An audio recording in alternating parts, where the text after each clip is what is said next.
अंग coaching centre के YouTube channel पर आपका हार्दिक अभिनंदन है।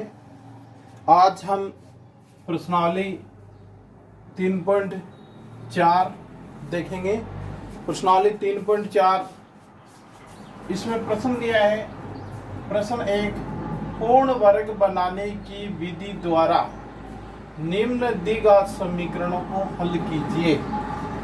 पूर्ण वर्ग बनाने की विधि द्वारा निम्न द्विघात समीकरणों को हल कीजिए।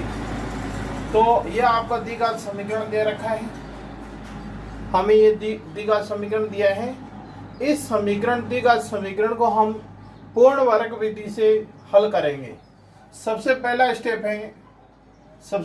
स्टेप है एक्स स्क्वायर माइनस 5x नहीं 3x स्क्वायर माइनस 5x, इस 2 को आप उधर पक्षांतर कर दे, माइनस 2z।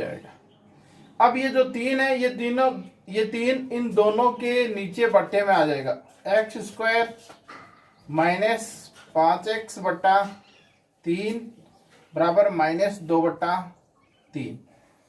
अब यहां हम एक लाइन लिखेंगे, x के गुणांक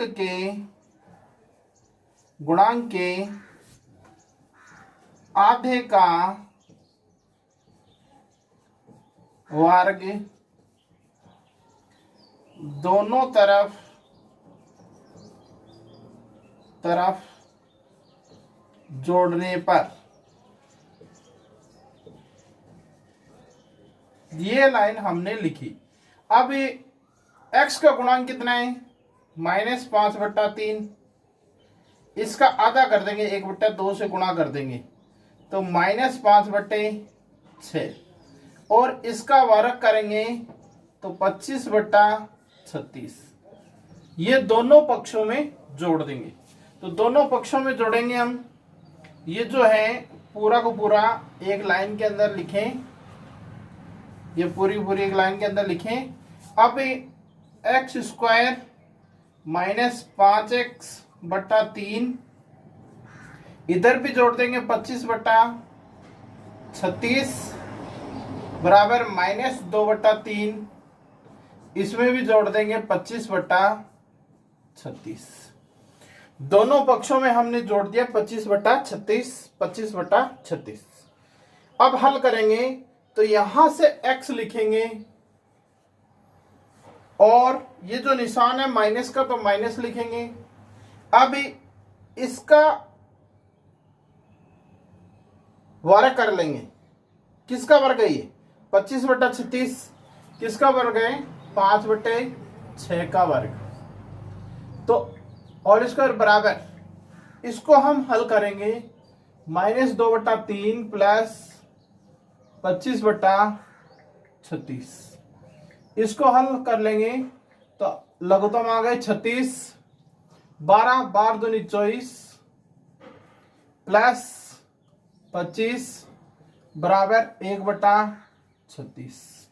तो हमारा यहां आ गया x माइनस 5 बट्टा 6 का होल स्क्वायर बराबर 1 बट्टा 36।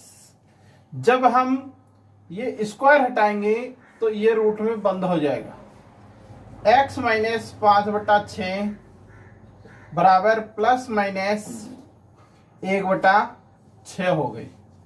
अब x बराबर 1 बट्टा 6 प्लस, इसको पक्षांतर कर देंगे उधर, 5 बट्टा 6 बराबर 6 बट्टा 6, 5 एक 6 के 6 आ गए, तो ये आ गए 1। फिर दोबारा x बराबर 1 बट्टा 6 माइनस के प्लस 5 बट्टे 6, तो ये हमारे आ गए 4 बट्टे 6 अर्थात 2 बट्टे 3। तो x के हमारे मान क्या आ गए, 1 और 2 बट्टे 3। इस प्रकार से हम पूर्ण वर्ग विधि से प्रश्न को हल कर सकते हैं। तो मैंने आपको पूर्ण वर्ग बनाने की विधि द्वारा द्विघात समीकरणों को हल करना सिखाया है। इस विधि से आप घर पर अभ्यास करेंगे। इसके लिए मैं आपको 4 प्रश्न दे रहा हूं। इन प्रश्नों का आप कर करके अभ्यास बार बार अभ्यास करेंगे। ये माध्यमिक शिक्षा बोर्ड की तरफ से भी महत्वपूर्ण प्रश्न है जो पूर्ण वर्ग बनाने की विधि द्वारा हर आई साल आता है। अब मैं सभी बच्चों को एक बात कहना चाहता हूं कि सभी बच्चे थोड़ी देर पूरे दिन के अंदर कम से कम 1 या 1.5 घंटा गणित विषय को दें, ताकि वो अपना पीछे का जो सीखा हुआ है वो भूले नहीं और गणित विषय के प्रति रुचि बने और गणित विषय को आगे निरंतर अभ्यास के लिए रखें, ताकि आगे जो आपकी कक्षा है उनमें आप गणित विषय में होशियार रहें। अभी आप जो छुट्टियां हैं, इन छुट्टियों का उपयोग यदि गणित विषय में करते हैं और गणित विषय में अच्छी तरीके से तैयारी करते हैं तो जो ही आपकी स्कूलें खुलेगी तो स्कूलों में आप अग्रणी रहोगे गणित विषय में और आपको इसके प्रति और रुचि बनेगी और आप अच्छी तरीके से गणित विषय को समझ पाओगे और गणित विषय के लिए अच्छे आपके परिणाम आएंगे, जिससे आप में उत्साह बना रहेगा और आपके बोर्ड में आगे 10वीं क्लास में अगले सत्र में आपके अच्छे मार्क्स भी आएंगे। इसलिए सभी बच्चों से मेरा कहना है कि निश्चित रूप से 1 या 1.5 घंटा गणित विषय को रोज दे और समय निकाले गणित विषय के लिए और गणित विषय को रोज पढ़े, इन्हें अन्यथा न ले और रोज पढ़ते रहे नियमित रूप से। देखो ये प्रश्न आपको करने हैं,